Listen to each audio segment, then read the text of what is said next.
Hello friends, അപ്പോൾ ഇന്നത്തെ special കണ്ടാലോ. ഇന്ന് നമ്മളൊരു ചിക്കൻ ഫ്രൈ ആണ് റെഡിയാക്കുന്നത്. മുളക് പൊടി, മഞ്ഞൾപ്പൊടി, മല്ലിപ്പൊടി, ആവശ്യത്തിന് ഉപ്പ്, കുറച്ച് സോയാ സോസ് ചേർത്തിട്ടൊരു മിക്സ് റെഡിയാക്കിയിട്ടുണ്ട്.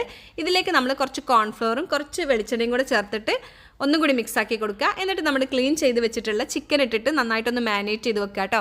ഒരു 3 മണിക്കൂർ റെസ്റ്റ് ചെയ്യാൻ വെക്കുകയാണെങ്കിൽ സൂപ്പറാണ്. അതുപോലെ തന്നെ നമ്മുടെ സ്കിന്നോട് കൂടിയിട്ടുള്ള ചിക്കൻ ആണെങ്കിൽ അടിപൊളി കേട്ടോ. അപ്പോൾ ഒരു 3 മണിക്കൂറിന് ശേഷം നമ്മളിത് ഫ്രൈ ചെയ്തെടുക്കുന്നത് എയർ ഫ്രയറിലാണ്. അപ്പോൾ എയർ ഫ്രയറിൻ്റെ അകത്ത് കുറച്ച് നമ്മൾ വെളിച്ചെണ്ണ ഒന്ന് സ്പ്രെഡ് ആക്കിയിട്ട് നമ്മുടെ ചിക്കൻ പീസുകൾ ഓരോന്നോരോന്നായിട്ട് ഇതുപോലെ ഒന്ന് നിരത്തി വെച്ച് കൊടുക്കുക. എന്നിട്ട് നമുക്ക് ഒരു 200 ഡിഗ്രി 10 മിനിറ്റ് ടൈം സെറ്റ് ചെയ്തതിന് ശേഷം നമുക്കിതൊന്ന് കുക്ക് ചെയ്തെടുക്കാം.